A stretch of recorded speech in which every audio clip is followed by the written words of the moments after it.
Welcome to Big Blend Radio with your hosts, Lisa and Nancy, editors of BigBlendMagazine.com.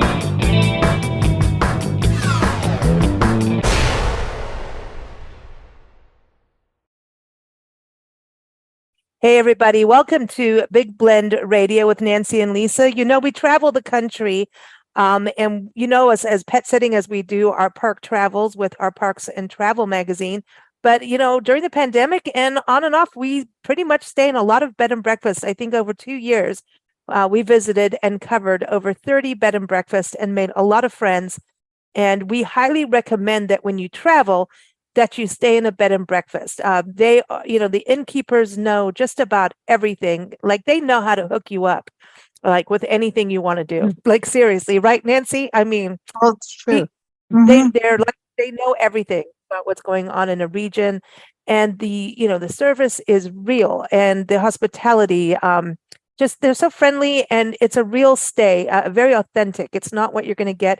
What does Glenn, our friend over in England, Glenn Burrows from Norfolk Tours, say, Nancy? The spit and cardboard places, like Yeah, it's like it's a place where you get stay in a spit in cardboard hotel. you want places Uh-oh. with charm, authenticity. Maybe you want a nature view. Maybe you're in a historic downtown. But you want something authentic with charm, and bed and breakfasts certainly do that. And today we're going to chat with a group of bed and breakfasts. We have part one and part two. This is part one, and we're talking about bed and breakfasts that do something special for those who serve in the military and those veterans of the military, and also look at what they do in their community and what their community does in respect and honor for those who have passed, especially when we look at like memorial parks and maybe Veterans Day parades, all kinds of there's so many ways to honor and respect those who have served our country. So this is all part of our military programming. We do a monthly Big Blend radio show, Military Monday show, every first Monday with Mike Wardy as a military historian. And we do quite a lot of programs on the military history, and current service. So very excited about today's show. Our first guests are Steve and Karen Wilson. You hear them every second Tuesday on Big Blend Radio with their Adventures in Asheville podcast with us. And they're back today. I go to their website, lion-rose.com. They're in the Montfort Historic District of Asheville, North Carolina. And I think we stayed with them, how many years ago? Karen, Steve, welcome back. It was 2-3 years ago? 3? About 3 years ago, I think. Yeah, Yep. see, and they know everything about us. They do. we know, we've good, stayed the with bad, them. the ugly. Too much. No, I Yeah. know, right? It's the It's good, bad, true. and the ugly. No, we stayed with them on our way up north, and it was, just a wonderful chance meeting. And we go back and see them and stay there as often as we can. We even got to be innkeepers for a few days. They allowed us to learn how to become innkeepers for a story that we did. Very brave. So they're very trustworthy, amazing human beings that trusted us, and we thank them for that experience. And all I can say is bed and breakfast, y'all work hard, right, Nancy? That is some Mhm. hard Yeah. work. Nancy learned about cooking Mhm. for like a table of 9-10 people that had to be served all at once, right, Nancy? that In a was Victorian fun. kitchen. Yeah, Very that cool. was fun. But yeah, Mhm. Steve, I got it though. I think one of the first things we learned about the Lion and the Rose, obviously it's a beautiful Queen Anne, it's beautiful Victorian B&B. But Steve, I think it was the first thing we talked about really was the veterans programs. And so this ties back to you and Karen's family, right? Mm-hmm. So didn't your dad serve, or Karen, your dad Both served? of our dads. Yeah, both our dads served in the Army. Both of our dads Okay. did. Awesome. Okay. Awesome. So you're both Yeah, Army they were brats both then. Army. Yeah. Mhm. It was just our way of Nice. calling you guys brats. But everyone, lion-rose.com. So how many rooms? Nice. Karen, give everybody an overview of the inn, because it's how many rooms? And before I do it, We- since I know all those rooms very well. We have 5 rooms, so it's nice and intimate. We have 4 rooms on the second floor, and then we have a suite on the top that's like a mini apartment, and as I'll say, on the 3rd floor with a private balcony and all that. So And if you we stay have 2 for an parlors. extended stay, you get beer. home You crafted beer. yes. Now, our latest promotion is that if you stay 3 nights or more, you will get your own personal in-room tap with one of I our love beers. it. Yeah, because Cool. Steve's a brewer. It's very cool. And when you check Mhm. in, Yep. he gives you a fresh glass of beer. That's a fresh Ooh. glass of beer that's fermented like it's supposed to be, right?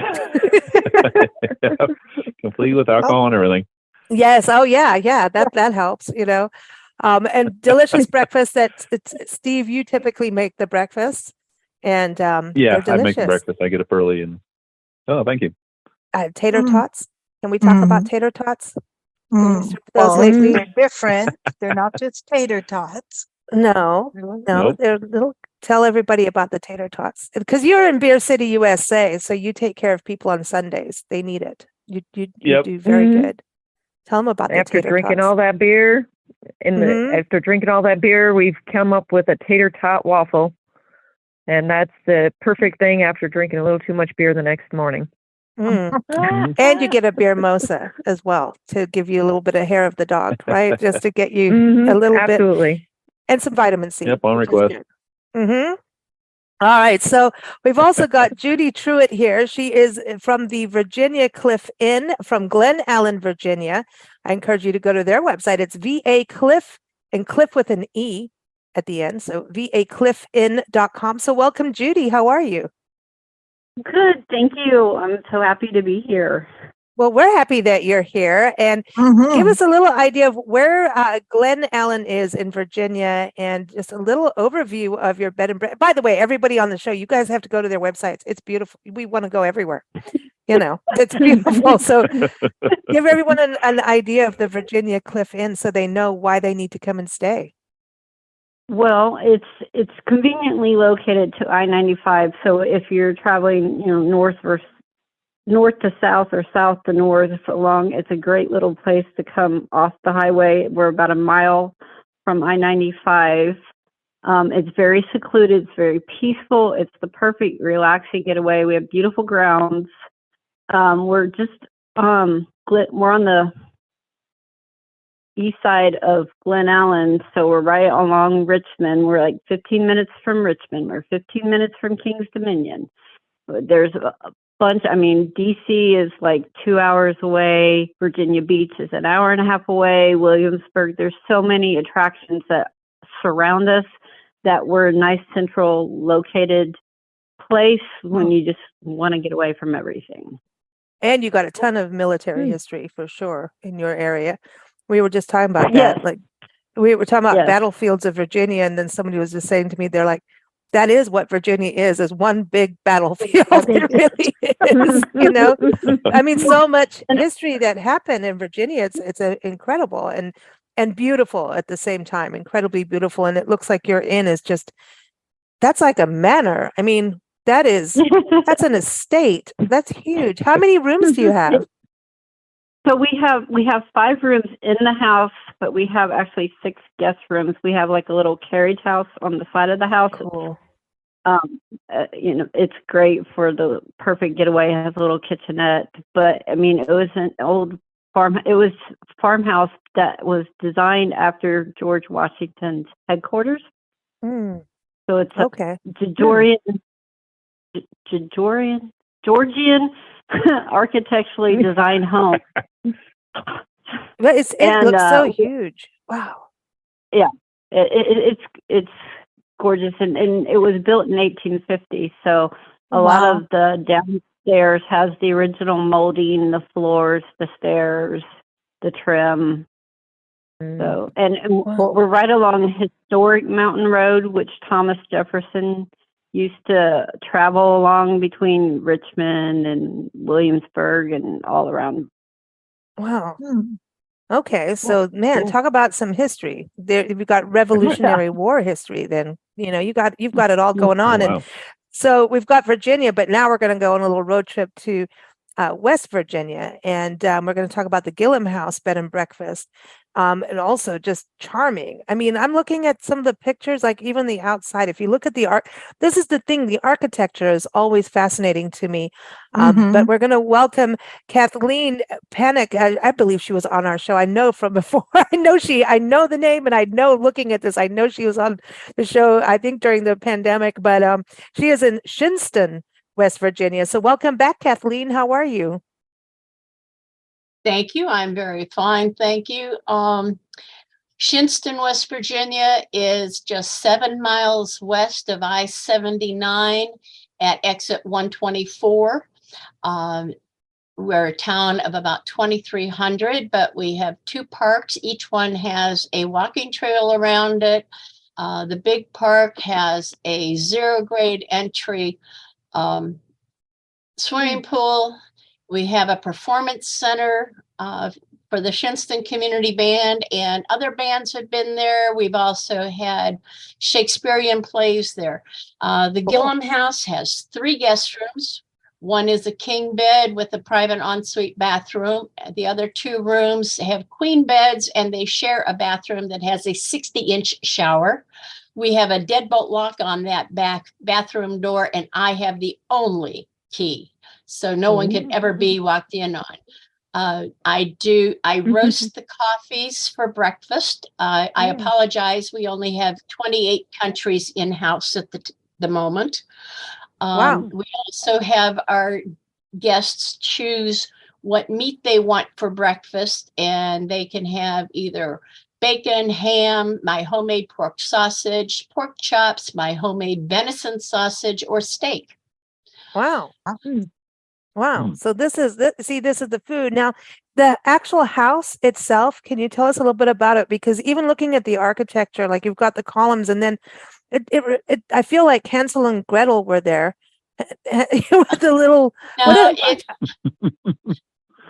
it's just a 1912 4-square house. Nothing fancy to the house. It's just has beautiful woodwork because that's what they did in that time period. But everybody has seemed very comfortable here. I'm not fancy. I'm not comfortable with fancy. I grew up on a farm. Yeah. And as my first reviewer said, this is a place that you walk in and you feel like you could kick off your shoes and relax. And that's what I want my guests to feel like here. Just I think, relax. think a lot of B&Bs have really gone into, it used to be like, don't you take your shoes off when you get to the door kind of thing. And I think it's from our experience of staying, it's changed. You do not have to take your shoes off here. You don't want us to. We probably not hiking. You probably don't want that to happen. So everyone, GillumHouse.com is the website. It's GILLUM, GillumHouse.com. So we're going to go from West Virginia up to Kalamazoo, Michigan. And we're going to talk about the Stewart Avenue Inn. Yeah, you and I have been through there, Kalamazoo area. Beautiful lakes. Michigan is a gorgeous state. And they have good beer too. Anyway, Dana Underwood is joining us. Welcome, Dana. How are you? I'm great. It's actually sunny today. It snowed yesterday, but it's sunny today. So well, hey, good. I'm glad for can you send somewhere? We are in Maryland. We've been going through rain since we got here, but it's all good. But I want everyone to know your website is StewartAvenueInn.com, and that's Stewart with a UA, not an EW, StewartAvenueInn.com. But like going on your website, it looks like this is another just amazing piece of history that people get to stay in. How is that? Is that Victorian? Or tell us a bit about the building. It's beautiful. It's a Queen Anne. And it's remarkable in that it has not been changed very much over the years. It was built in 1886. It was a single family home up until the 50s, and then sort of multi-family housing, but remarkably pristine in the sense that the rooms have not been cut up. We have 7 rooms. They all have private baths, and they have little kitchenettes. Ooh. And we cater to a lot of people who are wanting to get out. We're equidistant from Chicago and Detroit, Minneapolis and Indianapolis. So it's people who want to get out of town, Our Kalamazoo is a town of about 75,000, but Reed's like a town of about twice its size. It's got theater, it's got bike trails, it's got art, it's got festivals. So we do a pretty brisk business with a lot of different types of people. And our style is kind of like the Gillum House, very relaxed. Nice. We want our guests to enjoy and make use of the property. We have a great garden and porches and a gazebo. And when they're being used, that's the best feeling. Oh, that I agree. And gazebos are a special thing. That's awesome. So we're going to go south now because we got to go to Texas. We're going to go to East Texas out in the Piney Woods region. We love the Piney Woods. This is an area with lakes and exquisite birding. Okay. So, because it's right next to Louisiana, which is also famous for its birding. And we're going to chat with Michael and her husband, Chuck, own and run the Bird and Butterfly Inn. Can't beat that name. It's beautiful. So go to thebirdandbutterflyinn.com. So if you're nature lovers, this is going to be a place for you. So they're in Jasper, Texas. So welcome to the show, Michael. And how are you? Hi, we are great. We are having the most enviable weather of everyone on the call. It is a lovely 79 degrees today with very low humidity. Really? For East Texas? I drive a convertible, and this is a top-down day. Oh, awesome. Sounds wonderful. But we have to take those as we get them because in about 6 weeks, it is going to be like hotter than you know where. We know about that. Hot sounding good to me. Yeah, but it looks so beautiful. Your inn looks like you are out in nature. We are out in nature. We are on about 8 acres. We're on the Angelina River. Our house, inside and out, looks like a very old house with very large, like the big moldings and stuff like that. But actually, it was built in 2009. And it was not built to be originally a B&B. It was built to be a private home. And the owners who built it suddenly looked at themselves and said, it's you and me and 5,000 square feet. So the B&B was a little bit of an afterthought. We are a 5-room property. We have 3 rooms in the main house, and we are actually converting the Innkeeper suite because my husband and I are in an upstairs room. One of our inside rooms includes the Pullman car room, which is modeled after an old Pullman train car. Wow, yeah. Yeah, that ties to Chicago, yeah. It has 4 sleeping berths. It has 2 queens and 2 twin beds. And then we have 2 standalone buildings on the property. We have what's called the Little White House, which is a little cottage. And then we have the 1901 cabin, which, as the name indicates, was built in 1901. This is so cool.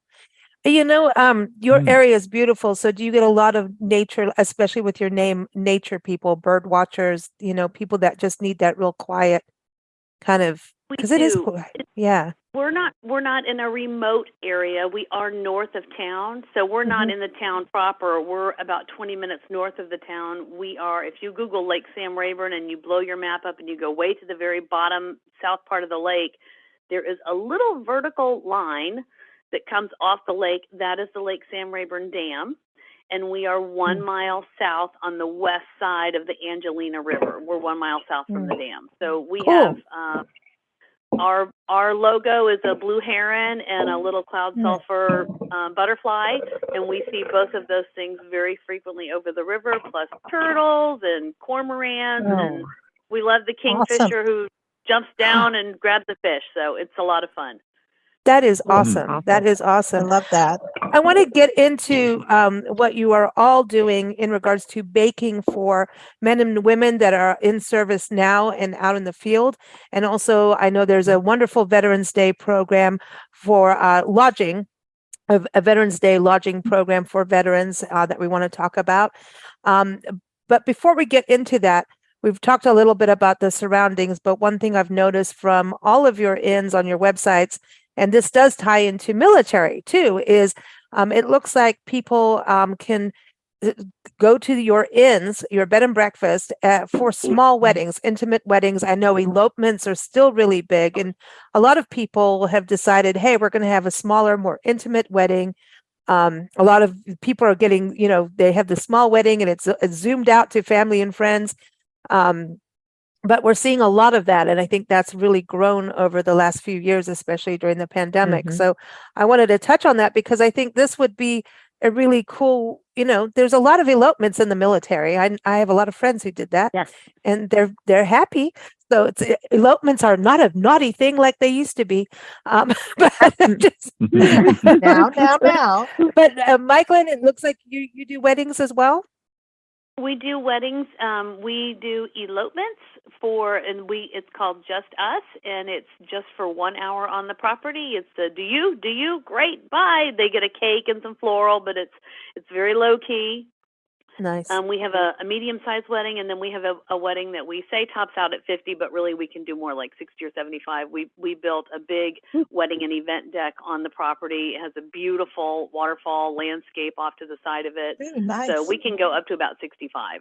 Wow, that's party. Mm. That's Steve and Karen. This is interesting because you both got married in a bed and breakfast, right? But Karen, I know you've had some weddings at the inn, haven't you? At the Lion and the Rose. Yep. We've had several, and it happens to be the first couple that Steve married was military. Oh wow! So that was really cool to be and special to be part of it. Yeah. So Steve, are you just had their first ordained? baby too. Oh. Yes, I am ordained. Wow. Yes, he's ordained. So that we did Yes, that that's as all a legal. precaution in case we couldn't get a minister, and so happened that day we needed it, and we made their day because she was on military leave, and they absolutely wanted to get married, and we're like, we're making this happen for you. Oh, that Mhm. is so Wow. special. I Wow. remember you had Wow. honeymooners there, and I know bed and breakfast make a nice, Yeah. retreat for honeymoons too. And I remember like that was my biggest fear. I'm like, it's their honeymoon. Everything has to be perfect. The stress, that was, and they turned out to be the coolest couple. And they're just so chilled out and relaxed. Hey, we're going hiking. We're going to go see waterfalls. And I'm like, is everything okay? Oh yeah, man, it's all good. And I'm like, oh, thank you, you guys. Our hats are off to you, And they had baked goodies, and wine and balloons. And I'm like, everything, flowers must be perfect. Everything has to be perfect for the honeymooners. It's like, no, because people reflect on their memories. So it's a big deal, and that's why I say like, it's so special to go to bed and breakfast because the innkeepers really do. Attention to detail is big and making sure that you really are creating memories that you're going to cherish forever. So I wanted to go to Judy over at the Virginia Cliff Inn. Do you do any weddings or elopements or small weddings, yes. honeymoons? Oh, yes. We just actually introduced elopements this past year, for the smaller intimate weddings, but we also double as a wedding venue, so we can have up to 225 people. You guys are having big parties. Yeah. So, and it's prime season right now, but we, all kinds of weddings, and it's great. People see, and it's the garden, the grounds, it's all beautiful. We have a tent, we have a pavilion, so we do them all year round. That's awesome. So, Kathleen at the Gillum House B&B, do you have any romantic elopements, weddings? I do elopements. They can have a maximum of 4 guests because I don't have parking or bathroom. During the spring through fall, the wedding ceremony takes place in a circa 1778 2-story log house. I have the key. We have a retired Methodist minister that performs the ceremony. I make a small 2-tiered cake. In fact, I have one coming up next weekend, not this one coming up, but the next weekend. And the bride has asked for white roses instead of the red. I've already ordered her bouquet and his boutonniere. They get the top tier to take home with them, just like they would at a big wedding. I do the video and the photographs. They get copies of the DVD and all the photos on a CD. And it also includes one night with breakfast at the Gillum House, and the whole package is $850 plus tax. Wow. Like seriously. See, and that way you can put your money into a honeymoon or into like your home. To me, I think there's something really special about the elopement, and you don't have to worry about someone stopping you. Like, we don't want the person running, stop the wedding, stop the wedding. You don't want that. Nobody wants that. So, Are you sure? Dana, the Stewart Avenue Inn. Are you doing weddings and elopements, honeymoons, romantic rendezvous? Woo woo. No, we've taken a different tact. We used to do weddings. Uh-huh. And we decided we didn't want to do those anymore. Okay. So we have moved on to sort of retreats and respite weekends. Oh, that's cool though. And you get honeymooners too, I bet, though, that come out just We for get honeymooners, and Yeah. we'll definitely house a wedding party. You know, people who are going to a wedding, but Okay. Very you cool. know. Very cool. Hey, and I think the respite and the retreats, I think that's also something, when folks come home from service, that's an important thing Exactly. too, that they get some time away. And that's what we are going to talk about a little bit later about the Veterans Day program. But for those who are out in service now in the field, there's nothing like getting, a box of goodies, treats from home that are baked with love. And so this is the really dangerous portion of this show because we're going to talk about baked goods from bed and breakfast from, Yummy. folks who really know how to bake. And I know Karen is like the amazing baker at the Lion and the Rose. Karen, tell us a little bit about this baking program. We've talked about it over the years, but you're like wanting to ring the bell for bed and breakfast to get on board. We need to get back to baking. I know during the pandemic, Innkeepers had a little bit more time, but this is a really important program. We've had Mike Guardi on the show with you last year, Memorial Day show, and he started talking about what they want in the field and things like, put M&Ms in there because they won't melt. And like he got all excited about the food. And I think you ended up doubling your batch on something and adding something else to what you were doing. We did. But Yeah, we did. We added more. tell everybody about this But it's- program. What happens? Okay, so this is with a nonprofit organization called Soldiers Angels. They have several other programs, but I came across this that is called Angel Bakers. So this is something that anybody can do for this matter, where you can commit to baking whatever you want to bake and sending a package with baked goods, with other little things like magazines or decks of cards, socks, stuff like that any of our service members could use. And just, they're on a list, so they have the list of names that you can choose by military branch, by state, by man or woman. So you can kind of choose who you want to even send to, which makes it fun. And we were calling this In Support of Our Troops. So this is across the nation coming together to help bake and hopefully make some of these people's days. Let them know we care, that we're thinking about them, and we do appreciate everything they do. That's awesome. So Yeah. anyone can do this. So at home, we could be, even as we travel, I mean, we're in, homes across America, basically, we could bake and send and this is year round? Yes. Oh, that's cool.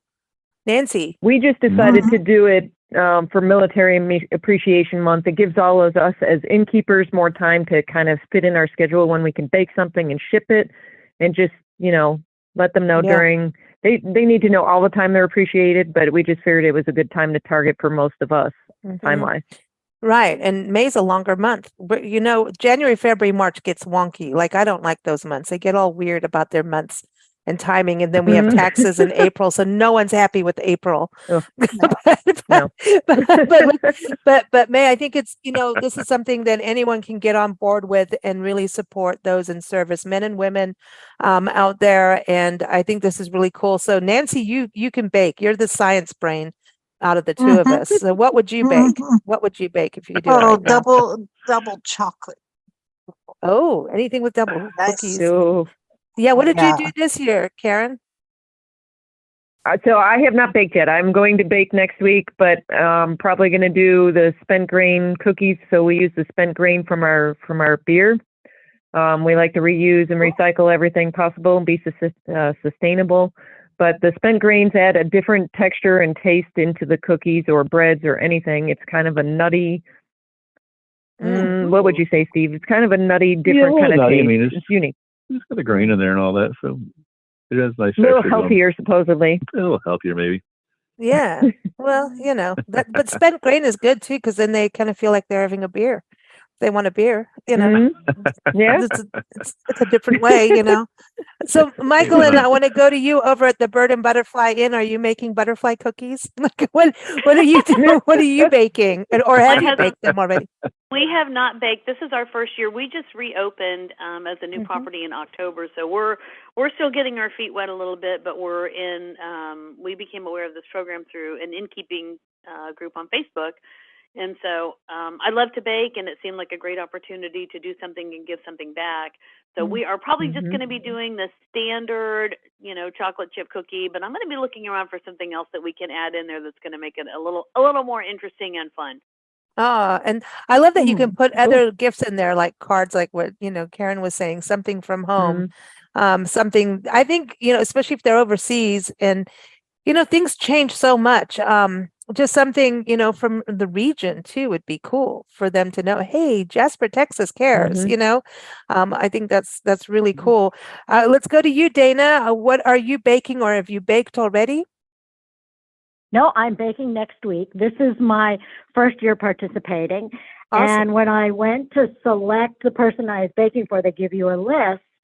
And there was somebody who was lactose intolerant. And I have some really good lactose-free pound cakes. So that's what I'm going to do.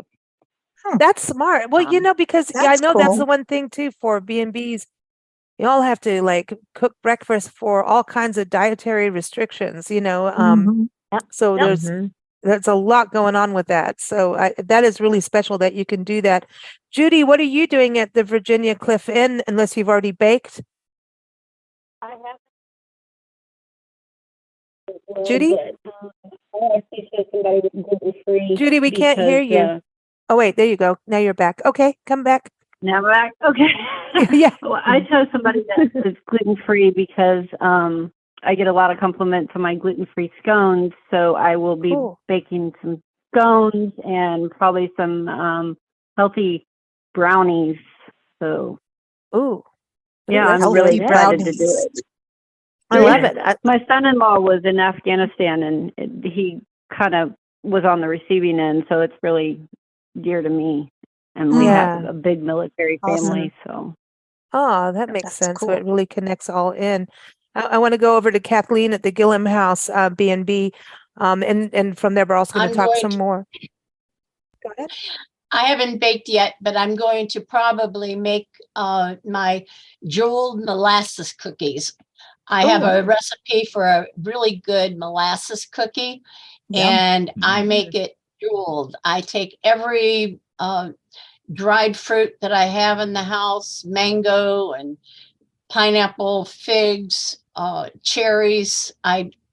And chop those up and put in it. And I also add chocolate chips because everything's better with chocolate chips. Oh, you're so right. And molasses is good for you. It's healthy. It's got iron. It's very healthy. I call them jeweled molasses cookies because of all the fruits in them. Oh, that's really cool. It's a good way of, because you have to think about how they're going somewhere. So there's like you want them still to be nice and fresh when they get there. But Kathleen, I would be wary if Steve and Karen come to visit you. Steve may grab all that dried fruit and start distilling it and making it into some of his beer there. You never know. You never know. I mean, why not? I have a healthy supply of gluten-free flour. Oh, I get the Bob's Red Mill all-purpose, gluten-free, all-purpose flour, and I have that on hand at all times. Good. That's cool for folks. I want to touch on the veterans program. Kathleen, before we started recording, you shared this website with us, which I want everyone to know about. It's B&BS. I didn't say BS, but B&Bs, right? forvets.org. So B&Bs forvets.org is an amazing website, and this connects to the veterans. day program. It's even really the month of November, right? Where it's an amazing lodging program that offers complimentary nights for veterans, right? And really something important for, as Kathleen was telling us earlier, for spouses. You want to give everyone an overview of that because everyone, I think, on this program is part of it. Mhm. Yes. Be sure you have the word and, A-N-D, between the two B's. Otherwise it doesn't work. Or And just everyone, this will be in the show B&B's. notes, by the way, just so everybody knows, all the websites we're talking about, the inns, the different programs will be in the radio show notes. So wherever you're listening, whether it's podcast or YouTube or Facebook, wherever you're listening, just look in the show notes. I'll have the links there for everybody. Go ahead, sorry. Great. Great. Everybody thinks to say thank you to the veteran, and his wife or her husband will be sitting next to the veteran that has something on them that indicates, yes, I'm a veteran. And people will go over and say, thank you for your service. And they'll totally ignore the spouse who's sitting there next to them, as if they don't even exist. But it's the spouse that takes care of the house, the kids, the moving, and all the other crap that goes with being in the military, and is unpaid and unappreciated. And this B&Bs for Vets is a way for us to say thank you to the spouse as well as thanking the service person. We ask a minimum of one room for one night, totally free of charge. And this year we are going to include the buy one, get one, which still gives them a free night. Because many of the inns have been hanging on by their bloody fingernails after being shut down. So this way they can still participate.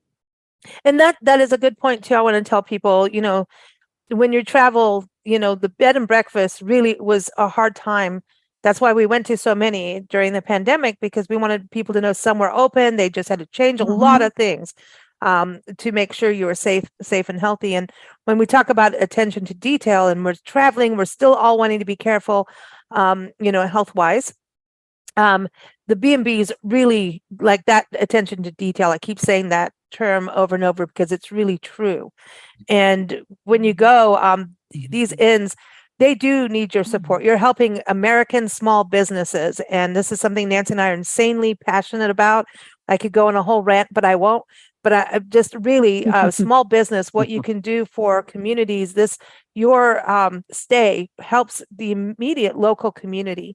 When we talk about tourism and travel, when you travel to a destination, what you invest into your stay, you want it to be the most memorable, fun, relaxing. Everybody's got a goal of what they want, an expectation out of their visit, but a stay at a bed and breakfast is so authentic and real, beautiful.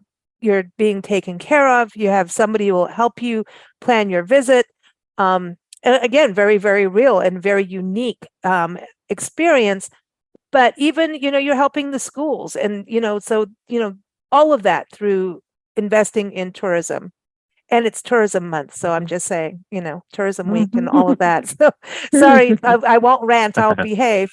But it's a very true thing. So the bed and breakfast, when we look at where we spend our dollars as consumers, because we do consume, it's always cool if we can go with a small business. So, and we do consume Steve's beer, and we do eat those double chocolate chip cookies. Thank you all. We do. And so that's another reason to go to bed and breakfast, because the breakfasts are outstanding. And really, they all have baked treats and all kinds. Everybody has a different kind of goodie that you want. And if you meet Nancy and I in person, you will understand that we have definitely been to bed and breakfast, because now we pet sit so we can walk dogs, because we really need to walk as many dogs as far away as we can, because we've tasted generously. Let's put it that But way. there's also one of the most important thing to me about going to a bed and breakfast is the personal touch. I like that they're not all the same and everything looks the same. I appreciate hotels as well. And the cookie cutter thing, the spit and cardboard, it gets really boring. Yeah. And so it's really nice that someone can express their own personality in their bed and breakfast by the way they decorate it. Yeah. And And it's interesting. It's really more personal and it's way more interesting. And those of us traveling and working as we travel, B&Bs are really helpful too. You know, you might as, if you're going to travel for work, you know, why not stay in some place that's like home and comfy, you know? Yeah. Seriously. So check that out. All right. So we'll get off our bandwagon. We always get on our soapbox about this. Can't help it. So Michael, I want to talk to you about, go ahead. Get on the soapbox. Go. In, though. I want to piggyback on Kathy's comment about who doesn't get appreciated. And one of the things that we've started doing is, as I said, we do a lot of respite weekends, is we've paired up with a Veterans Administration hospital that's in Battle Creek, which is about 30 minutes away from us, to do respite weekends for caregivers. Oh, cool. That's seriously injured or disabled veterans. And it is just for them. That's really because nice. that is another, legacy of the military. People get injured, they get seriously injured, and most of the time the burden of caring for them falls on family members. And that's another sort of silent or forgotten segment of the military population. So we've started doing that and specifically targeting that group of people. That's amazing. For respite weekends. That's amazing because like we were, Nancy and I on our soapbox, when you stay at an inn, you get that personal touch. You do get that respite. And I think, everyone who needs it, it's, the military and those who are wounded, and then even the medical people, all of the work that they've been going through too. Dana, what are you're part of this veterans lodging program though as well, right? Yes. Okay. Awesome. I'm part of that. And then I'm also part of, because we in Kalamazoo, we have a international airport, Kalamazoo Battle Creek Airport. They participate. There's an organization called Talons Out Honor Flights. And what they do is they arrange to fly veterans to Washington, D.C. to visit their memorial at no charge. Wow. And That's we awesome. provide housing. If they're coming from a long distance, they have to stay overnight before they get on their flight. We're one of the lodging options, and we do not charge for that. And it's mostly, Korea and Vietnam veterans now, but we have had a couple of World War II veterans. Oh, wow. Well, this is the thing too, our military generations are changing, and they talk about World War II veterans. It's like the last of the great generation, and I think it's so important that there are all these programs, but then that communities also honor the legacy of their locals who fought in these battles, and those are there now. I mean, we've also had, the Gulf War, and look at now where, things are not exactly perfect right now, are they? And so our military is always there at the ready and always go. And I think it's so important. I love that Kathleen brings up the family and the spouses, and the moms and or the husbands at home are taking care of the kids, and they do so much. So these programs are so cool. I wanted to go over to Judy. So you're involved in the Veterans Day program too? Yes. We're going to, I'm working on signing us up so we get on the website. Awesome. And we also, go ahead. Go ahead. No, go ahead. We also offer 10% to military anytime throughout the year. So. Oh, that's cool. That's cool. Michaelin, I know you guys are just getting started with all this, but you're going to be part of the program too over at the Bird and Butterfly Inn? Yes, absolutely. Cool. And I know Steve and Karen, I think this is one of the things we started talking about is not just the baking, but you guys do the Veterans Day program. You want to tell people how you get involved? Yep, we actually do ours as a as a contest. And the reason why we do it that way is because so many people start asking us a year ahead of time, and there's so many people looking to come to Asheville that we just want to make it fair. So we make it as a contest where everybody throws their name in the hat, and then we just choose a winner, and hopefully they're the ones that can make it, because we've had some that had to pass, sadly, on it, and we choose the next name. But that's how we do it. And Kathleen, you do this as different weekends, right? And at the Gillum House. Sorry? You do this as different weekends during November, right? At the Gillum House? I do it November 9, 10, and 11. And I usually just have it as 2 rooms so that they all have a private bathroom, so that third room is not rented, or I should say occupied, unless it's somebody that's bringing the family, and then the family gets the 2 rooms that share the bathroom. But everybody needs to realize that we do have the site is left up year round, and there is a page on it for your offers, your discounts through the year, what you do for veterans other than the B&Bs for vets. So that's up year round also. So you do get the publicity year round being on that website. And for people searching for veteran families and looking for, hey, who can help me out here with a discount, which is, I think it's great that a lot of you are doing that.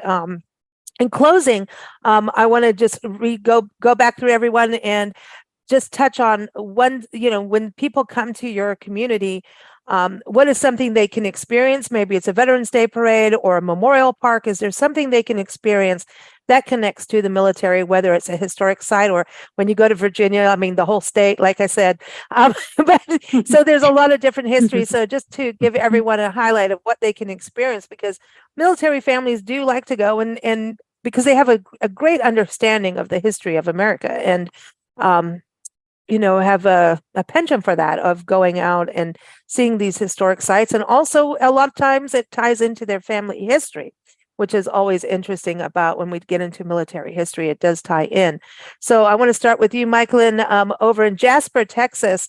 I do know that your region was really huge, especially on the Louisiana side. Now, I'm sorry, crossing over. You've got a lot of military history. You're close to Natchitoches, Louisiana, which is the oldest city in Texas. And then you're close to the El Camino Real de los Teos National Historic Trail. And you've got all these historic sites that tie into when you're part of, like, on the other side of no man's land. And at one point, Louisiana was part of Texas. So all I'm saying is stuff went down in her backyard. So there's a lot of history, but they did the Louisiana maneuvers, which is just a hop over the lake, really. Toledo Bend area, it's just a hop over, and they did the Louisiana maneuvers there with Jeeps during World War II, and that's part of their training with General Patton. And you've got Fort Polk not far on that side, but let's go back to Texas before I talk too much about Louisiana, but our friends over there will be like cheering me on. But Jasper, do you have any anything that people should know about in regards to military history or events? There probably are some places, and like I said, we've just been here for probably the last 6 8. So we're still getting our feet wet and learning our way around the town and the region.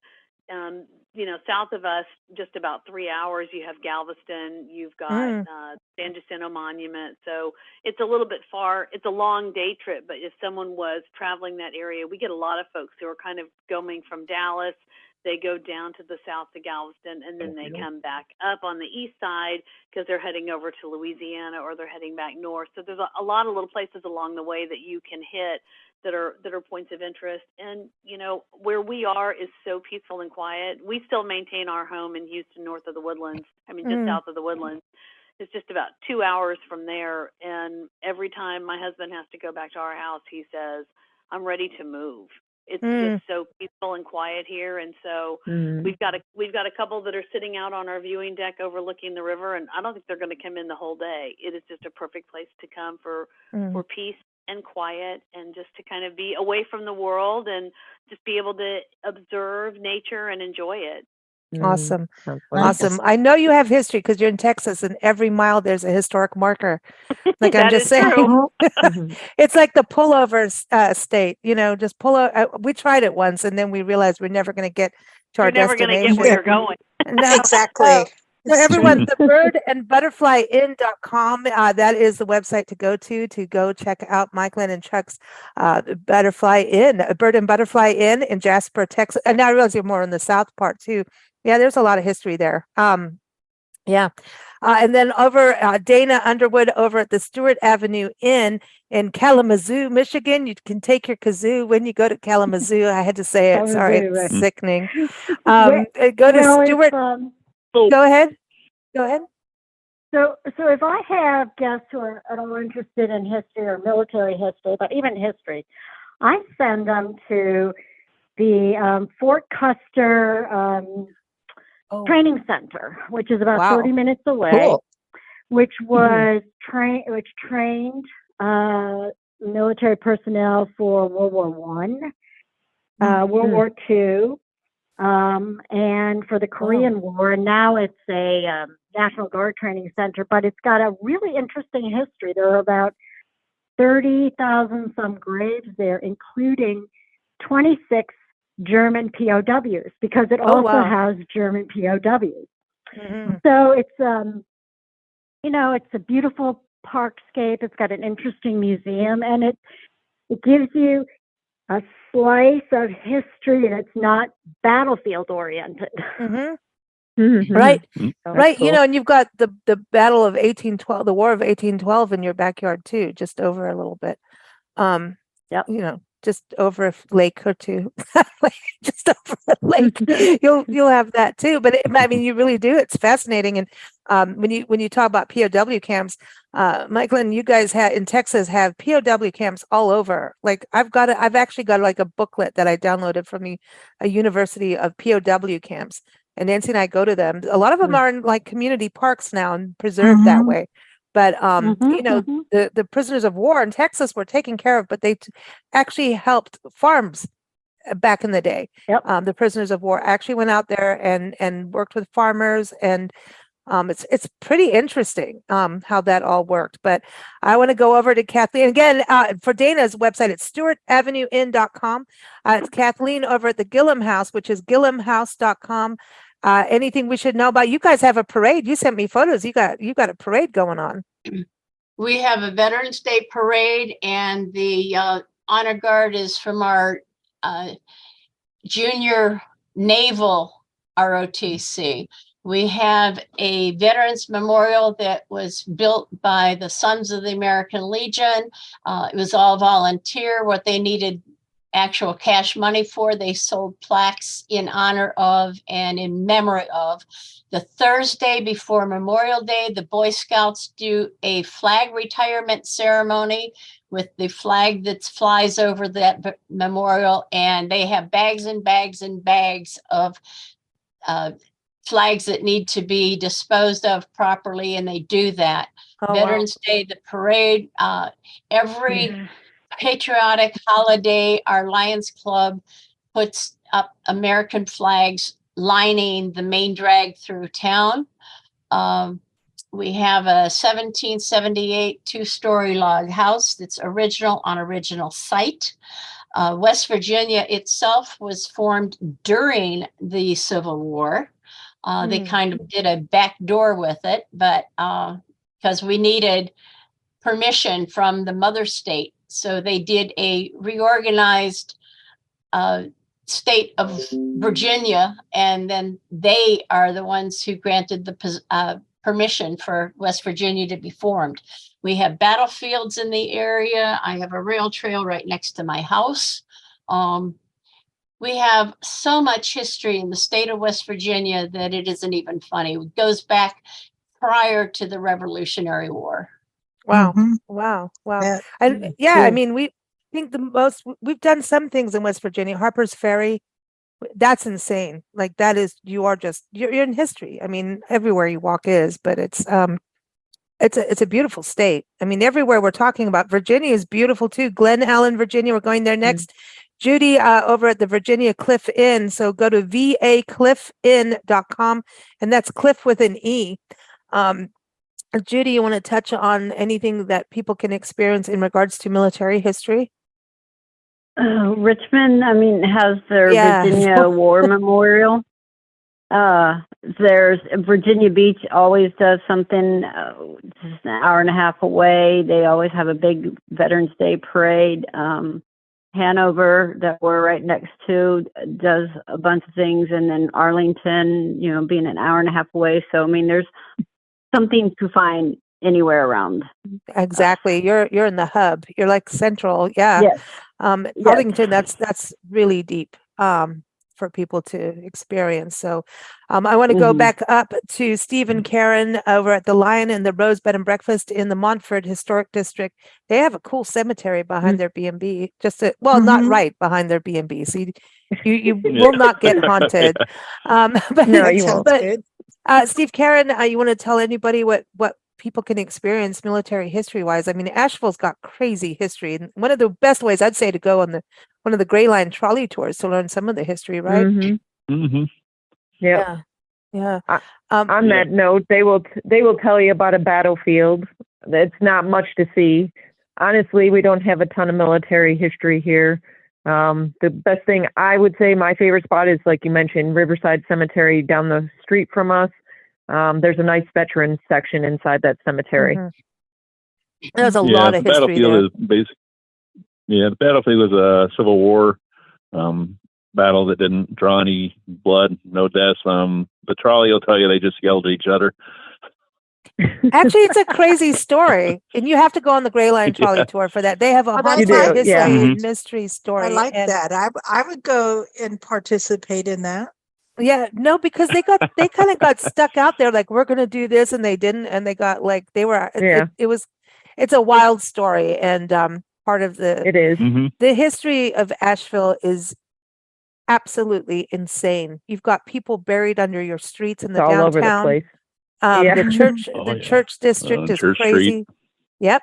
But there's also, you've got to think North Carolina about, the military that went out everywhere. In the Civil War, like you were saying, but even when you go to places like Gettysburg, you'll see every state that, fought in the Civil War. It's sobering, but thank you all for joining us and for what you do for veterans and those in service now, and also participating in part of the history as well. So we want to thank everyone for joining us. Again, that website is bnbsforvets.org. All the links that we're talking about are in the show notes. And now we're going to go over to part 2. Of course, keep up with us at bigblendradio.com. Go ahead. Lisa, could I give you a little bit of a quirky thing about West Virginia and the Civil War? Yeah. The Trans-Allegheny Lunatic Asylum is the second largest cut limestone building in the world. Only the Kremlin is larger. They started building it in 1854 when we were in Virginia. It's down in Weston, which at that time was Weston, Virginia. I can't remember exactly when it was completed, but after the Civil War, the state of Virginia sued the state of West Virginia for the cost of building the Trans-Allegheny Lunatic Asylum, and they won. It is now open for tours. Wow. That's some crazy stuff. Is now, that Steve, politically correct to say lunatic asylum? That's what it was called back then. And Steve and Karen have one down the street from them in the Montford Historic District. And they don't call it that, do they? Yep, but back then it was a sanitarium, I think they called it. And yours, it was. Yes. But Zelda Fitzgerald went in there, and that's when they did the thing on their heads and zapped people's heads. They're like, whatever. They did the shock therapy. Yep. Thank you, Karen. Thank you for cleaning shock therapy. And she was waiting in the room next to the kitchen area, but she was waiting for her turn, and that didn't sound right. And there was a fire in the kitchen, and so her and some other girls went running up the steps, the fire escape, and the fire escape was made out of wood. And there she went. And when they'll tell you on the Gray Line trolley tour, if you walk by there at times, you'll smell burnt hair. Yeah, that's how they learn to give. Creepy. That's how they learn to give women permanence. Oh, stop it. That was terrible. That's a bad joke, Nancy. All right. So everyone, thank you so much. We're going to be on to part 2 now.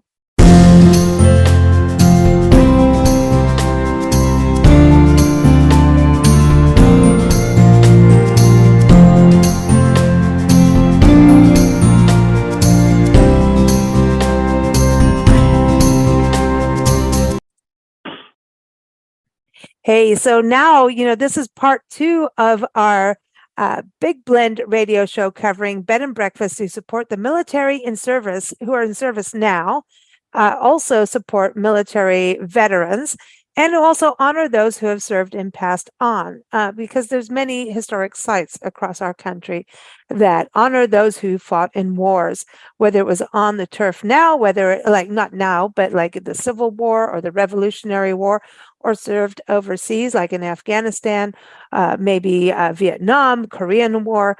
So there's apparently, sadly, many wars. But we do want to honor and celebrate those who have really put their life on the line. So today's show is all part of our military history programming. We do this every first Monday. We have a military history show that we do with Mike Guardia, who's an amazing and award-winning historian and author of over 25 books on military history. And what he does is he really showcases the people who fought these battles, which is important, that we know that these are people, not just numbers of troops, right? People. And that's really what this show is about today. So this is part 2. And we love to go to bed and breakfast. We get on our stomping grounds about them. As you travel and want a real unique and authentic experience, a bed and breakfast is the way to go. And one of our favorite ones is Tiffany's bed and breakfast. If you're going to have breakfast, you might as well do it at Tiffany's and do it out in nature. Tiffany's bed and breakfast is just outside Hot Springs in a town called Bismarck. Basically, the town is part of their property.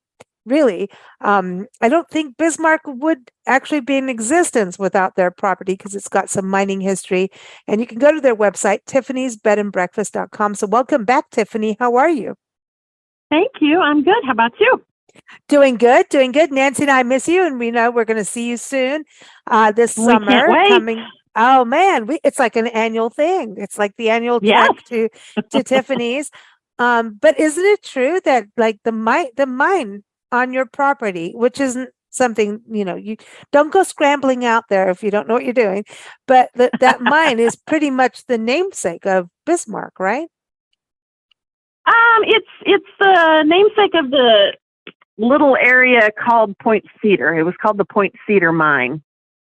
And there's not much come on, left take of the name. other Take the than name. I try to give it to you in my podcasting powers. She just had to be honest. We just got to be modest. Oh no, but it's beautiful. So it was Point Cedar. Point Cedar was the main name. Yeah, Point Cedar Mine, and it was copper, lead, and silver mine, and quite the operation back around the turn of the century. You would never know it when you go to your property. You've got how many acres of just trails? 62. Yeah, I was going to say 60, and yeah, okay. So I was scared there. I could get it wrong again. You were right. 60 acres, and we know Nancy and I walked there with Bob. And to Bob and Buddy. Oi. Yeah, everybody has to go to see Buddy the dog too. Yes. And kittens. But hiking there, you would never know. And so I want to just touch on that, and everyone, again, tiffany'sbedandbreakfast.com, that's kind of like, I think, for a military family, a couple who need to reunite after many, months or maybe even a couple years. Need to get away. Do you find that you're a respite for them to just kind of breathe out, be in nature, not so overwhelmed in the hustle bustle of life? Yes, and there's no cell service unless you connect to Wi-Fi, so no distractions.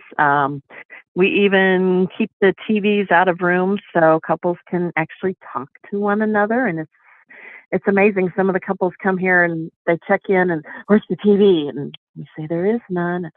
What are we going to do? And at the end of the weekend or their end of their stay, they say, do you know, we actually talked to one another this weekend?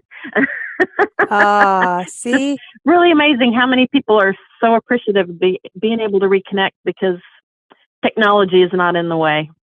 Hey, listen, you can even go digging for diamonds. I'm not talking about picking your nose. Sorry. Sorry. But you can even go digging for diamonds, literally. And you know, Tiffany's backyard, she's got hot springs in the backyard. You can go soak in the spas and the hot tubs and literally enjoy the hot springs. Hot Springs National Park is actually in a city, Hot Springs. And it's the only national park with a brewery. So I encourage you to go. But I do want to talk about springs, go to our next springy destination, which is Eureka Springs. And we've got Susan Harmon joining us from the 5 Ojo Inn. So that is the number 5 and then ojo.com. That's the website you want to go to. And so welcome, Susan. How are you? Thank you. I'm good. Hey, it sounds like you have like another like peaceful setting, you know, going on your website, and it just seems gardens, you know, wildlife, nature. This is a place for people to also have a respite. We do. We have, there are actually 4 buildings that make up the inn, and we're on what they call the historic loop of Eureka Springs. So it's like being in a neighborhood away from downtown. So we've got about 1.5 acres of property. The back of our property is basically all wooded, so you don't see houses behind you, you don't see the neighbors, you know, things like that. So it's very beautiful and green right now. So it's really, really pretty right now this time of the year. So how far are you from Tiffany, who's near Hot Springs? Like, where are you in the state of the natural state of Arkansas? So we are about an hour in the middle between Fayetteville, Bentonville, and Branson, Missouri. We've driven through an hour each town. way. Yeah. Yep, an hour each way, and you can go to either one of those locations. Most people come here, you know, obviously for a few days, but every once in a while they'll want to go to Bentonville, Fayetteville, or they'll drive up to Branson for the day. So there's a lot to do within an hour of Eureka Springs, besides the things that are in Eureka Springs, of course. You have some crazy architecture. I mean, look at that building, like in the middle of the street. You know, what that downtown, like it's like, wow, I've seen some of them like in Connecticut, and I think I've been through your town just because of that building downtown that I know. Wow. I think the one that you're talking about is probably the Flatiron building downtown, but Eureka Springs was founded I think it became a town on July 4th of 1879. So oh, wow, that's patriotic. Yeah. It's been called many, many times Little Switzerland because of the hills in the landscape. And then the architecture was the Victorian architecture. So lots of wood homes, no one home exactly the same. And then downtown, the building you're talking about, what happened was over the years when the town first formed, they had several fires because they were wood buildings. And so what they did then is they decided to build several of those buildings downtown out of granite. So that's one of those old stone buildings that's been there forever. It's beautiful though when you look at it, all the detail in the architecture. Yes. But you also have some historic sites. You know, Tiffany's out there by Hot Springs National Park, which has, listen, Arkansas has some cool military history and battlefields, and Hot Springs has some, you know, mafia stuff going on. I'm just saying, Tiffany, you do. Right. It is what it is. You have some crazy history, but in reading some of your history, you have a national military park that I know Nancy and I need to go to, the Pea Ridge National Military Park. But Pea Ridge is actually really a significant piece of history that went down there. So for military veterans and those in service now, I think they're going to find that quite an interesting place to go if they stay with you. Yes, so we've had quite a few people that have actually gone down there and visited the park itself. It's about I'm going to say about a 30 to 40-minute drive from where we are. So it's closer as if you were driving towards Fayetteville, Bentonville area. But it's a beautiful park. It's obviously kept up really well because it's a national park. There's a museum there. And of course, you can see some of the different things like cannons and things like that out on the grounds as well. But it's a really nice park. Now, you also have a Doughboy statue. Can you tell us a little bit about that? So the Doughboy has been down in Basin Park. I believe it was 1929, and that statue has stood there since then. Originally, when they first, if I remember correctly from the reading the information, I think they started raising funds for it in 1919.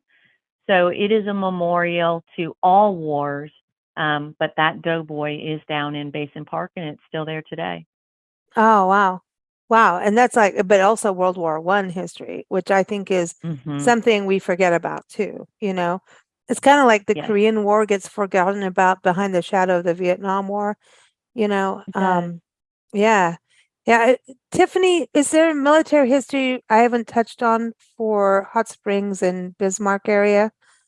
Hot Springs does have a Veterans Memorial park that's really neat.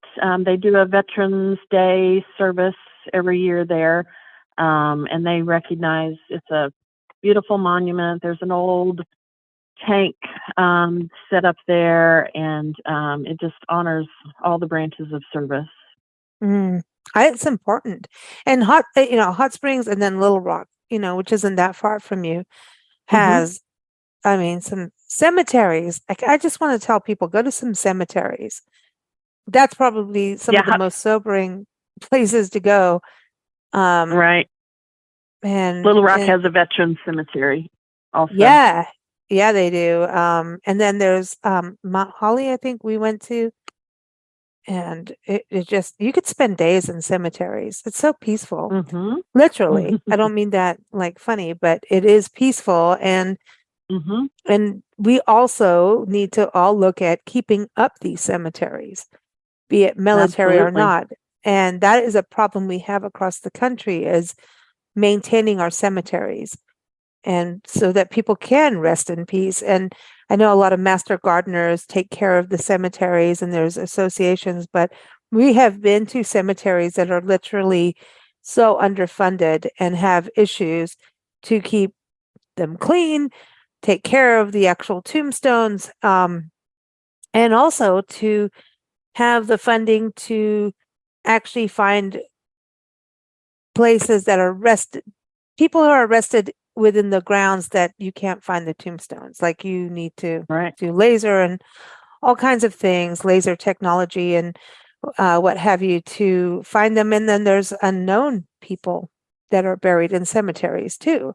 And so there's a lot of history in these places. And I would do a cemetery show every month if I could. Maybe I can. Actually, because we do have these places that are set up for this, and it's like our parks. We need to keep them funded and taken care of, and it's through this kind of promotion and conversation, and that maybe we can get them taken care of. Tiffany, I think Hot Springs has some interesting graveyards. I don't know. Do you have a graveyard on your property since you have a mine? You don't tell me that you do, because not that we know of. No, could be haunted, right? But 60 acres. How many rooms do you have? Like, tell everybody that. How many rooms? Just 3, so it's nice and quiet and peaceful, and we never have a crowd. Oh, that's And you don't have a crowd, but I'm you're so quick sitting to Hot looking out Springs. at just 14 miles from Hot Springs, 45 minutes from the diamond mine, the only one in the country that you can search for diamonds and keep the ones you find. I want that. And I'm sitting in the window right now looking at rose-breasted grosbeaks and indigo buntings and cardinals, and it's just indigo buntings. Hummingbirds. Why weren't indigo they buntings? They're one of my favorites. You really? You have indigo buntings, and you're just sitting there talking about it like, yeah, we just have indigo buntings. Are you kidding me? I was up cleaning one of our rooms today, and there's 3 sitting in the tree right outside the window. Okay, well, apparently we've been visiting you at different times and we need to come revisit. But then the first time we visited, you had bar owls and their babies, training their babies to hunt with fireflies. I mean, so like, I don't care. It doesn't matter what time you go. It's awesome. So I want to go. Susan, what's going on in your backyard? Do you have indigo buntings? Do we have bird life? Do we have butterflies? Like, let's have a competition here. Yeah. Yeah, really. I heard you say fireflies, and when we moved here, we'll be starting our 10th year in November. And when we moved here, we moved from Fort Worth, Texas. That's not where we grew up, but that was the last place that we had lived prior to Eureka Springs. And I remember going outside, and you could see the stars, and we had fireflies, and it was just you forget about those things when you live in a city, and it's nice to be able to see those things again in a small town. Yeah, we just drove through Fort Worth, like maybe 2 miles a minute. Like, yeah, it's very busy, isn't it? Lots of people, lots of cars, and lots of cement. Yeah, we kind of were on the slow train through Fort Worth and Dallas, and we thought it's on a Sunday, it'll be easy. Nope. That didn't happen. And then we zoomed on by through Arkansas real quick, and Nancy and I are waving out the window. Didn't even stop to say Tiffany hi. and Bob, yeah, but we were because Dallas took us down, man. That traffic in Dallas, Fort Worth wasn't as bad, but Dallas took us down, and we're like, no, we got to keep going. And we're like waving. We almost brought you a cat from a rest area, so Tiffany, maybe you're glad we didn't, because I was so close to messaging you saying there's a cat at a rest area that needs a home. So I think you're probably glad we didn't come visit maybe you. So. I know, but Susan, Eureka Springs, I mean, that's kind of a name. So you have hot springs there too? Like they literally went Eureka, like they did in California when they found gold? What happened? There are no hot springs in Eureka Springs. So it is the mineral springs. So it's just, cold water. No, that's nice though. Yeah. So Hot Springs has the hot springs. We have just the regular springs, but there are tons of them all over Eureka Springs. And we've got one that's called Magnetic Springs. Apparently you're supposed to be able to put metal in it, and it's supposed to magnetize it. Of course, then we've got all of the other ones around town that have the minerals in it. And of course, they, back in the day, they were supposed to heal you. So it was things like pink eye, kidney disease, things like that. But people drank it instead of bathed in it like they did in hot springs.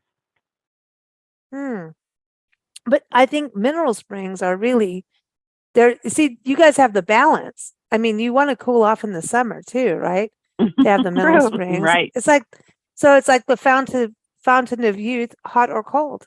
You know what I mean? Yeah. You guys are balancing each other out. I like this. So can you go in the water now in Eureka Springs? So most of the springs are small. So the landscape here, obviously, we're in the Ozark Mountains, and there's rock everywhere. So you dig down maybe about a foot into the ground and you hit rock. So there's water traveling all over within that rock in the ground. So there's one really large spring in town. It's on the outskirts of town, but it's Blue Spring. and that's the biggest one. And that is, if you go online, it's Blue Spring Heritage Center, and that's probably the biggest one that you're going to see. The rest of them, you might see them where, it's just a little, I don't want to say puddle, but just a small little area water coming in between rocks.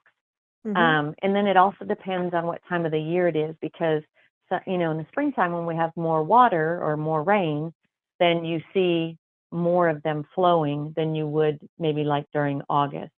But the city has mapped out springs all over town. So there are, I don't know, 30 to 40 little springs that are identified throughout Eureka Springs.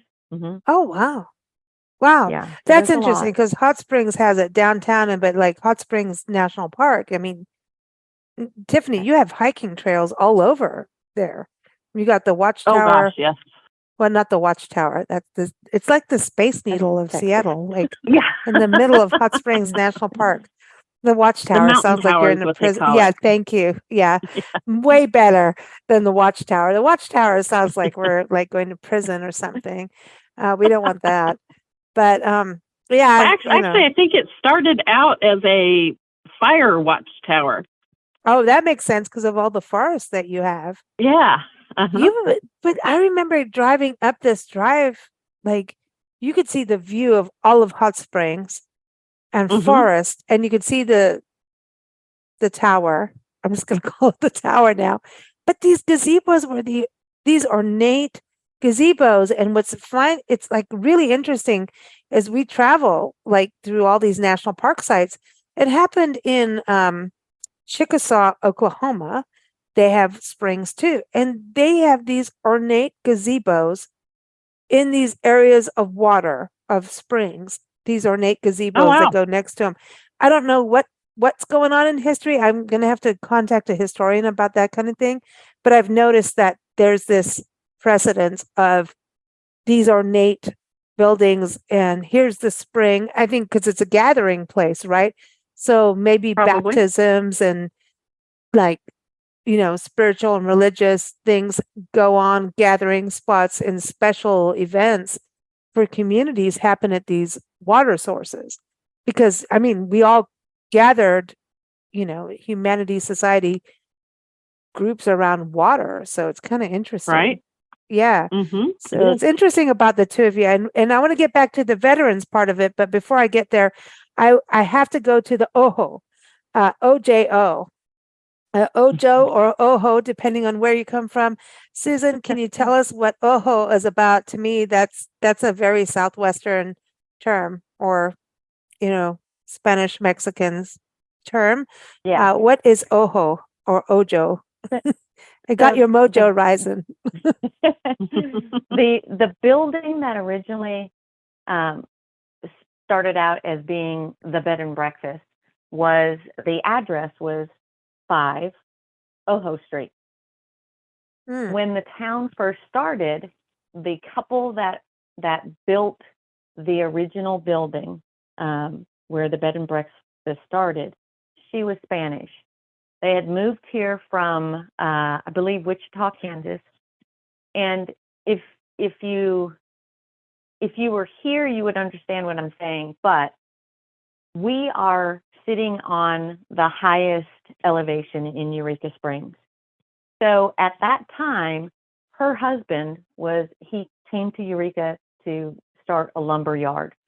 And of course, back in the day when the town was first starting, they were cutting all of these trees to build these homes. Well, she decided that she was going to name the street in front of the home that they built. She named it Ojo Street, and she was Spanish, so of course it was Ojo at that time. The story that we've been told is that the reason why she named it Ojo Street was for the view. So Ojo in Spanish is eye. Years down the road, at that time, when she named the street, the house was not within the city limits. And of course, like every other town in the U.S. and all over the world, the city eventually caught up to, those areas that were outside the city limits. And so that street, Ojo Street, is still on all of the maps. but the house number became 5, and the individuals that purchased the bed and breakfast and began the bed and breakfast back in 85 named it 5 Oho Inn. Oh, So that's where the name comes from. I love it. That makes sense, doesn't it? I mean, that's Mhm. I know you're from Texas, and we lived in Tucson and Southern California, and so I was like, ooh, I feel at home. But it's kind of interesting because there's also such Mexican and Spanish history that ties Louisiana and Arkansas to the Southwest. So when we always talk about the South, I always go like I kind of need to put that and Texas in there. You know what I mean? It's like I Right. know that we have it, and it really goes by region of war, like region and war and timelines of the wars of who owned what when, right? But I feel like we can take from Louisiana all the way through to California as the South, but that's not what people say. I'm in Maryland today, and people will say Maryland is part of the South, and I go, I don't know. It's not. But when it comes to We history, live. it is. So it's very Yeah. interesting to me.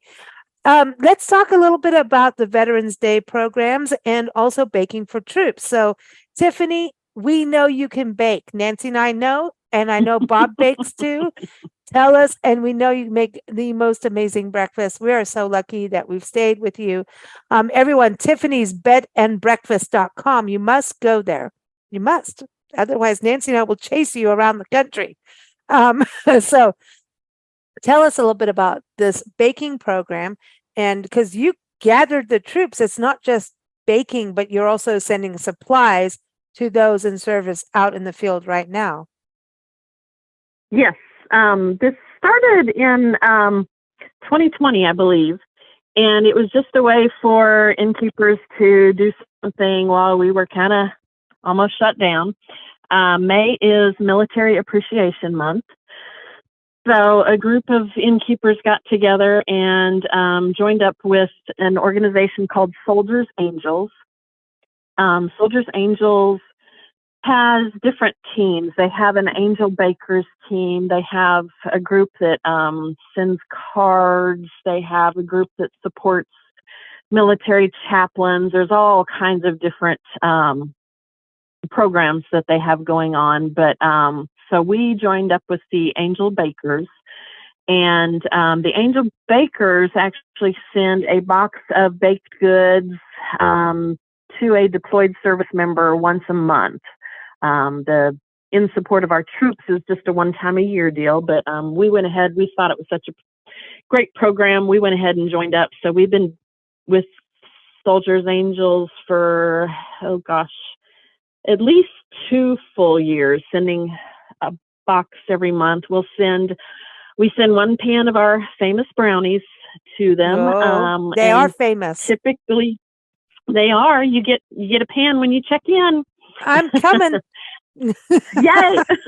But we'll send a pan of brownies, typically a couple batches of cookies. We might do some a homemade Chex Mix or just anything homemade. And then to fill in the rest of the box and kind of keep it from breaking up, we send other supplies as well, just to give these deployed service members a taste of home, literally. Oh, that's amazing. And so I want to go to you, Susan. What's happening? Did you bake? Are you still baking? What's happening for you right now?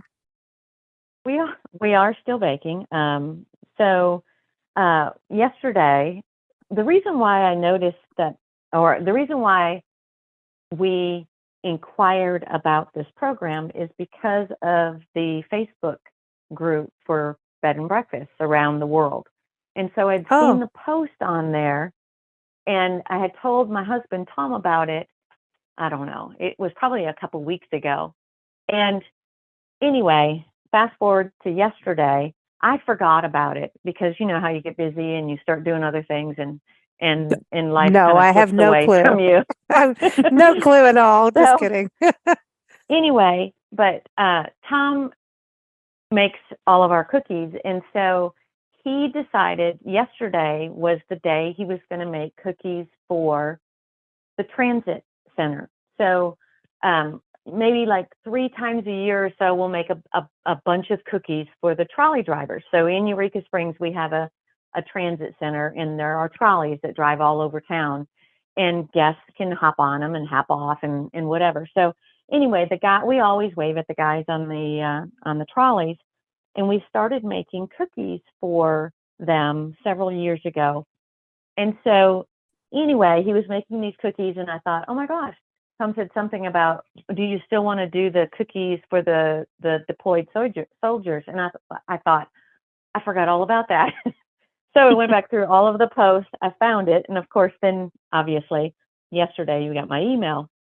But I thought, we make cookies for the guys here in town, a lot of different groups. So why not do this too? So that's how we found out about it. That's awesome. That's all. But I love this connectivity of this. You know, in part 1, we talked about the importance of small business and bed and breakfast days. And really, I think our country needs to unite, like what you're talking about, you know, these Facebook groups, the associations.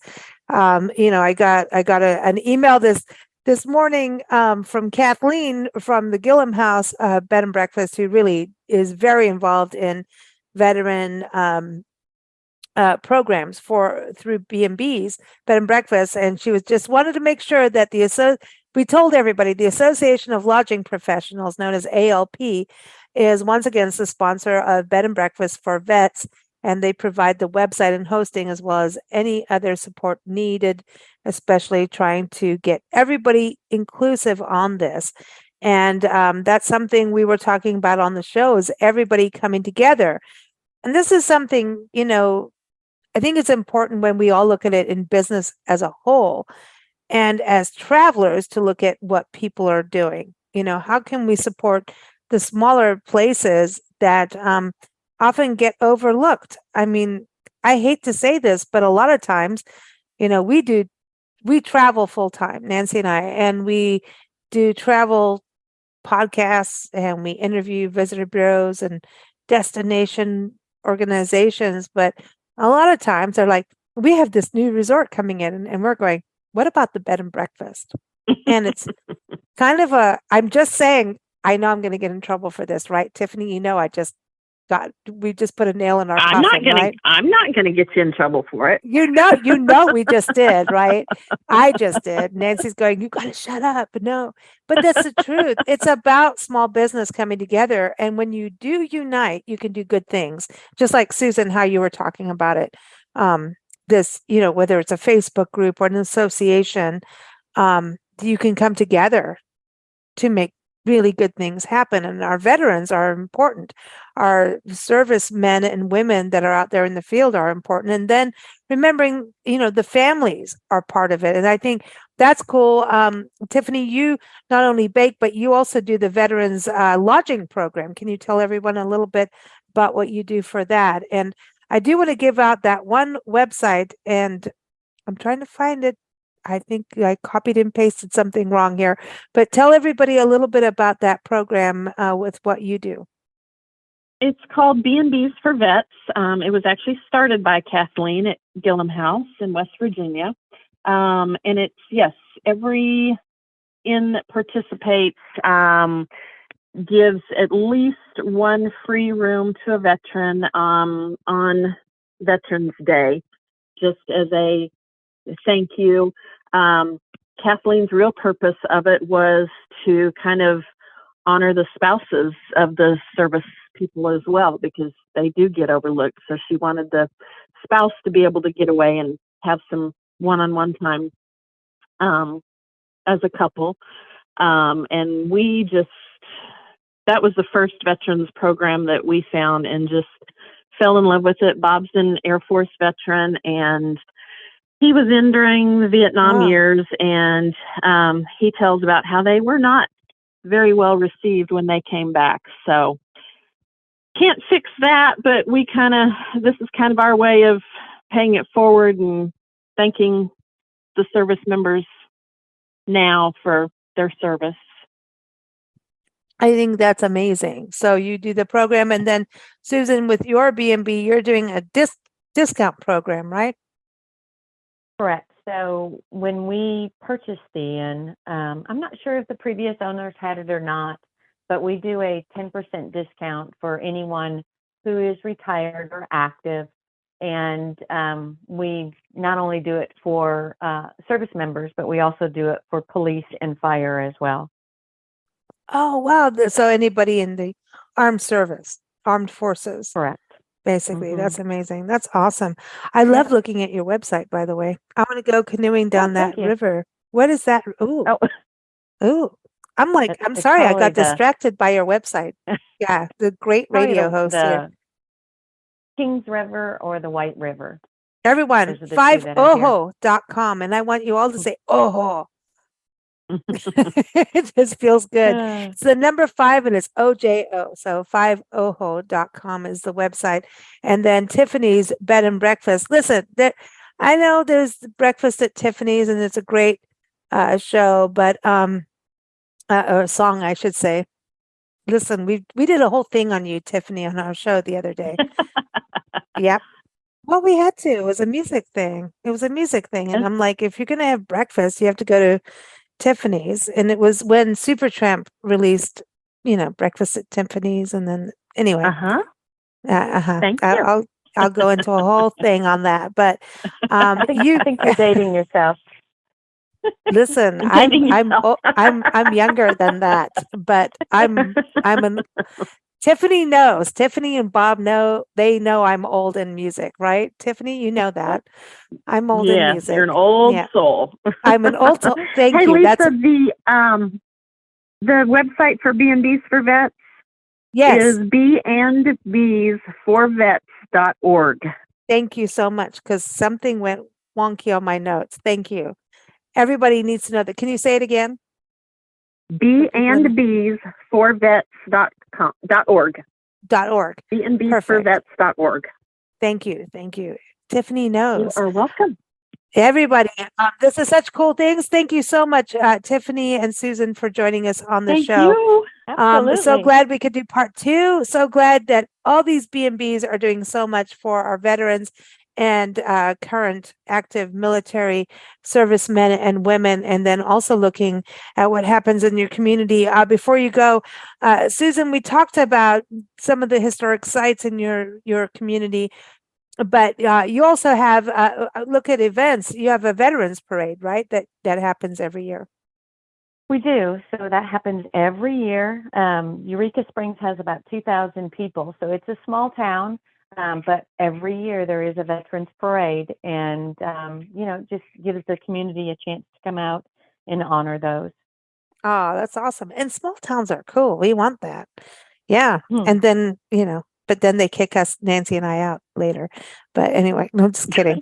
But Tiffany, Hot Springs, does your region, is it patriotic? Do they do a veterans parade or Memorial Day events? They don't have a Veterans Parade, but we do have the Veterans Day service, and then Memorial Day we have the annual fireworks on the lake, which happens every year. Oh, that's cool for folks to know. Yeah, that's very cool. Very cool. Well, thank you, ladies, for joining us again. Tiffany's bedandbreakfast.com, 5oho.com. I'm just going to say oho all day long now. And of course, keep up with us at bigblendradio.com. And for those who serve, husbands and wives, the spouses, families, kids, the brats, thank you for what you do for our country and for those who need peace where they live. Thank you all so much for joining us. Take care.